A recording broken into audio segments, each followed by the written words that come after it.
আসসালামু আলাইকুম। নমিস ব্লগে সকলকে স্বাগতম। আশা করছি সবাই অনেক ভালো আছেন, সুস্থ আছেন। আবার একটা নতুন রেসিপি নিয়ে আসলাম, সরিষে পাবদা। তো আমি প্রথমে সরিষা, কালো সরিষা আর হলুদ সরিষা নিয়ে নিয়েছি। তো তারপরে সেগুলোকে ভালো করে ধুয়ে এবার একটু পেঁয়াজ কুচি আর ৩ টে কাঁচামরিচ দিয়ে ভালো করে ব্লেন্ড করে নিব। এবারে দিয়ে দিলাম সব একসাথে। তো একসাথে ভালো করে ব্লেন্ড করে নিয়েছি।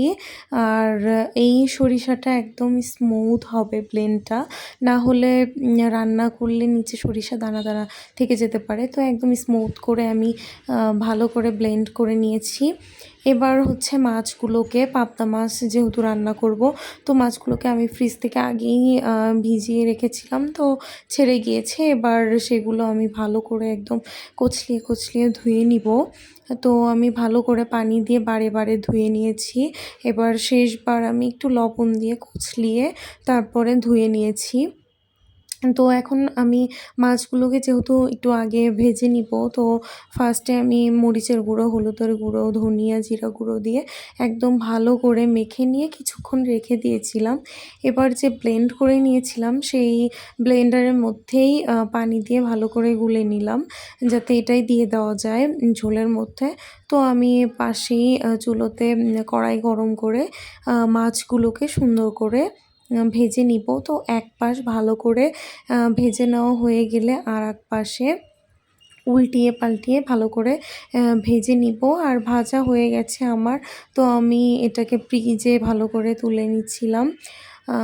তো এবার আরেকটা কড়াই গরম করে সেখানে তেল দিয়ে আমি পেঁয়াজ কুচি দিয়ে দিয়েছি। তো আমার একটু তেল কম হয়ে গিয়েছিল, এজন্য আবার পেঁয়াজের মধ্যে একটু তেল দিয়ে নিলাম। এবার ভালো করে পেঁয়াজটা ভেজে নিয়ে একটু পানি দিয়ে দিয়েছি। তারপর দিয়েছি হলুদ গুঁড়ো, তারপর ধনিয়া, জিরা গুঁড়ো দিয়ে ভালো করে কষিয়ে নিচ্ছিলাম। এরপরে দিয়ে দিলাম লবণ। তো লবণ দিয়ে ভালো করে কষিয়ে নিয়েছি। কষানো হয়ে গেলে দিয়ে দিয়েছি 2 টেবিল চামচ পরিমাণে সরিষা বাটা। তো এখানে আমি বেশি বেটে ফেলেছিলাম, তো দিয়েছি 2 টেবিল চামচ পরিমাণে মাছ অনুযায়ী। না হলে সরিষার পরিমাণটা বেশি হয়ে গেলে আবার তিতা লাগবে। এজন্য পরে যে ভাজা মাছগুলো ছিল সেগুলোই আমি একে একে সবগুলো ভাজা মাছ দিয়ে নিয়েছি। আর পাশের কড়াইতেও ভেজে রাখা ছিল মাছ, সেটাও দিয়ে দিয়েছি। দিয়ে এরপরে ভালো করে একদম কষিয়ে নিব। কষাতে কষাতে আমি একবারে ঝোল দিয়ে দিয়েছিলাম, যে এটা ফুটে গেলেই হয়ে যাবে। তো একবারে যেহেতু ঝোল দেওয়া, ফুটে যাওয়া অবধি আমি রেখেছিলাম। তো একদম ভালোভাবে হয়ে গেলে এই যে আমি বাটিতে সার্ভ করে নিয়েছি। আর কালারটাও দারুণ এসেছিলো। সবাই জানাবেন কেমন হয়েছে। ধন্যবাদ।